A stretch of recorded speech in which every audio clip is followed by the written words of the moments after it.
Hello everyone, welcome back to my channel LDC sister blog. কেমন আছো তোমরা সবাই? আশা করি তোমরা সবাই যে যেখান থেকে আমার এই ভিডিওটি দেখছো তোমরা সবাই খুব ভালো আছো, সুস্থ আছো।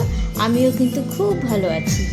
নতুন আরেকটি ভিডিও নিয়ে আমি তোমাদের কাছে চলে এসেছি। আশা করছি ভিডিওটি তোমাদের ভালো লাগবে। যদি ভালো লেগে থাকে তাহলে প্লিজ চ্যানেলটিকে একটু সাবস্ক্রাইব করে নিও আর বেল আইকনটা অবশ্যই প্রেস করে দিও, যাতে পরবর্তী ভিডিও ছাড়লে নোটিফিকেশনটা তোমাদের কাছে পৌঁছে যায়। তোমাদের একটি লাইক আর একটি কমেন্ট আমার ভিডিও বানানোর উৎসাহটাকে অনেকটা বাড়িয়ে দেয়। তোমাদের একটি লাইক আর একটি কমেন্ট আমার কাছে খুব গুরুত্বপূর্ণ, তাই প্লিজ বন্ধুরা অবশ্যই লাইক কমেন্ট করে দেবে। এখন কিন্তু সকাল, জানো তো বন্ধুরা। তো সকালবেলা আমি একটু ছাদে চলে এসেছিলাম ব্রাশ করতে করতে। তারপরে এসে দেখছি কি এই গাছটা না অনেকটা ঝাপড়ে যাচ্ছে। তো এটা কিন্তু বেলফুল গাছ। এবার বেলফুল গাছের এই ডালগুলো যদি একটু কেটে না দিই তাহলে না ভালো করে ফুল হবে না, জানো তো। তো সেই কারণে আমি একটু গাছের ডালগুলোকে ভেঙে দিচ্ছিলাম। কিছু তো নিয়ে আসিনি, আমি হাত দিয়ে ছোট ছোট যে ডালগুলো ছিল সেগুলো ভেঙে দিচ্ছি। আর মটমট করে কিন্তু ভেঙেও যাচ্ছিল। তারপরে একটুখানি গোড়াটাকে একটু খুঁচিয়ে দিলাম, মাটিটা তো শক্ত হয়ে গেছিলো জল দিতে দিতে।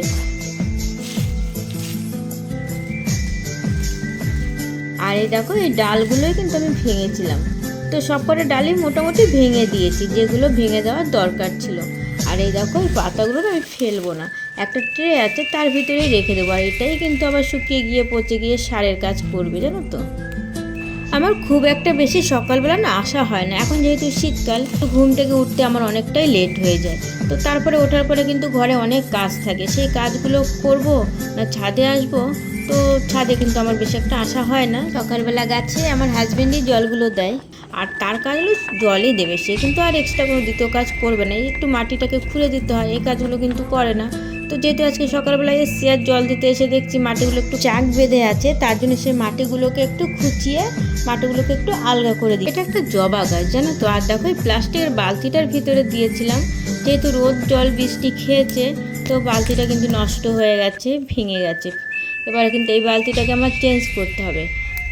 জানো তো কয়েকটা নয়নতারা ফুল গাছ ছিল, তো সেই ফুল গাছের ডালগুলো না অনেকটা লম্বা হয়ে গেছিলো।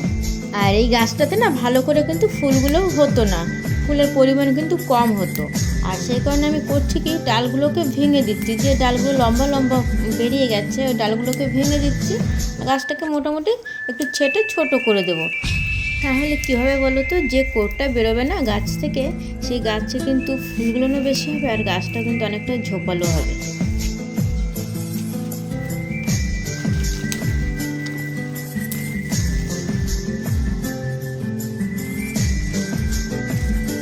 আর জানো তো তোমাদের কিন্তু আমার একটা জিনিস দেখানোর আছে। এই দেখো আমাদের বাড়িতে কিন্তু আম গাছ রয়েছে, সেই আম গাছে দেখছি নতুন নতুন আমের মুকুল ধরেছে, কিন্তু এখন কিন্তু সবে আসা শুরু করেছে।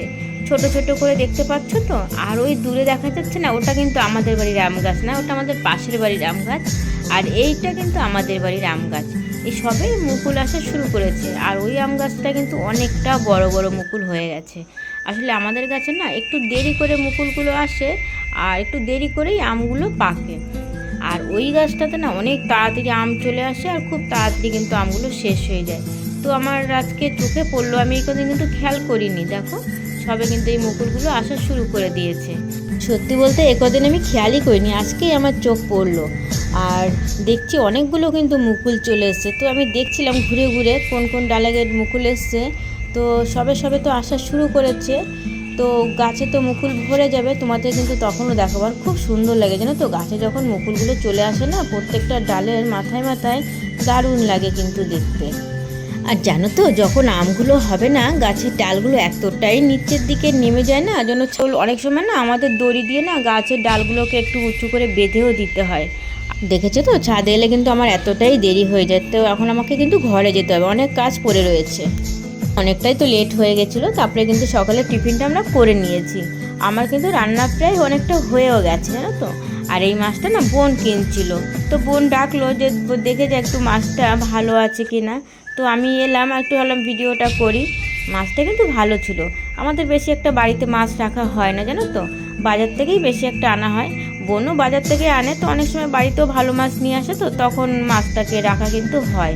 তো বোন এই মাছটাকে রেখেছিল, মাছটা কিন্তু একদম টাটকা মাছ ছিল, তো সেই কারণে মাছটাকে কিন্তু রাখা হলো। মাছটা কিন্তু রুই মাছ ছিল আর 1.5 কিলোর মতো ওয়েট ছিল। তো আমাদের পুচকি কিন্তু এই মাছগুলো ভালো খায়, ও ছোট মাছ খেতে পারে না, তো ওর জন্যই কিন্তু এই মাছগুলো বেশিরভাগ করে রাখা হয়।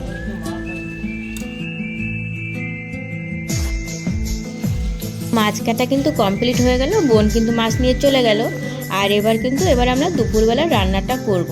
তো সকালে তো কিছুটা রান্না করে নিয়েছিলাম, এবারে দুপুরে একটু রান্না বাকি ছিল, তো সেই রান্নাটা করার জন্য চিংড়ি মাছ ছিল, চিংড়ি মাছের মালাইকারি হবে, সেই কারণে নারকেলটাকে কুড়িয়ে নিলাম। আর এখানে দেখো চিংড়ি মাছগুলোকে কিন্তু দোকান থেকেই কেটে নিয়ে এসেছিলাম। তো নুন হলুদটাকে মাখিয়ে নিয়েছে, এটা কিন্তু ভাজা হবে। আর আজকে যেহেতু সকালবেলা ভাতটা করিনি, তো তার জন্য কিন্তু আমি ভাতটাকেও বসিয়ে দিয়েছিলাম। আর রান্নাটা না বোনই করবে, আমার রান্না করতে আজকে ভালো লাগছিল না, জানো তো, তোকে বলছি তুই রান্নাটা করবি। আমি একটু ততক্ষণে চিংড়ি মাছটাকে ভেজে দিচ্ছিলাম, ও স্নান করতে গেছে, স্নান করে এসে রান্নাটা করবে। আর একটু কাজটাকে আমি একটু আগিয়ে রাখছি, যতটা একটু আগিয়ে রেখা যায়। ও জাস্ট আসবে আর গ্রেভিটাকে করে নেবে। আর দেখো আমি কিন্তু একবারে মাছটাকে ভেজে নিতে পারছিলাম না, দুবার করে মাছটাকে কিন্তু আমি ভেজে তুলে নিয়েছিলাম। আর যে নারকেলটা কুড়িয়ে রেখেছিলাম না, সেই নারকেলটা থেকে কিন্তু দুধটাকে বের করে নিয়েছি। আর এই চিংড়ি মাছটা কিন্তু আমার এক সাইড ভাজা হয়ে গেছে, আর এক সাইডটা একটু ভেজে নিচ্ছি ভালো করে। আর যে অর্ধেকটা মাছ আছে সেই মাছটা আর একবার ভেজে নেব, তাহলে আমার পুরো মাছটা কিন্তু ভাজা কমপ্লিট হয়ে যাবে। তো আমার কিন্তু পুরো মাছটা কিন্তু এবার কমপ্লিট হয়ে গেল ভাজা। আমি কিন্তু সব মাছ তুলে রেখে দিয়েছি। আর এর মধ্যে কিন্তু বোনও চলে এসেছিলো, তারপরে ও এসে এখন চিংড়ি মাছের মালাইকারিটা ওই রান্না করবে। আর সেই কারণে দেখো মশলাটাকে কষিয়ে নিচ্ছে। তো কষানো যখন হয়ে গেল, তারপরে যে নারকেলের দুধটা রেডি করে রেখে দিয়েছিলাম সেই দুধটা এখন দিয়ে দিল। আর জানো তো, যখন নারকেলের দুধটা রেডি করে রেখে দিয়েছিলাম, তো ঠান্ডা যেহেতু নারকেলের দুধটার উপরে না অনেকটা ক্রিমের মতো পড়ে গেছিলো, ঠান্ডাতে না জমে গেছিলো। আর এই দেখো এখন গ্রেভিটা কিন্তু হয়ে গেছে, আর চিংড়ি মাছগুলো কিন্তু দিয়ে দিচ্ছে। তো রান্না তো এখন শেষের পর্যায়ে।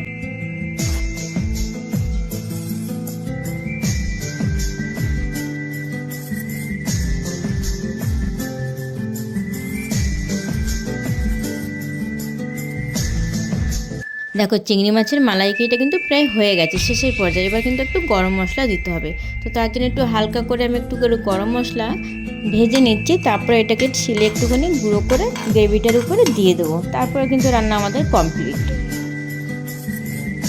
চিংড়ি মাছের মালাইকারি রান্না করতে খুব একটা বেশি টাইম কিন্তু লাগে না। তো আমরা তো স্নান করে এসেই রান্নাটা করছিলাম, তো রান্না যখন হয়ে গেল তারপরে কিন্তু আমরা খেতে চলে গেলাম।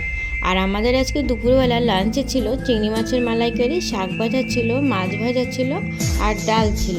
তো এটা দিয়ে আজকে আমাদের দুপুরের লাঞ্চটা সেরে নিলাম।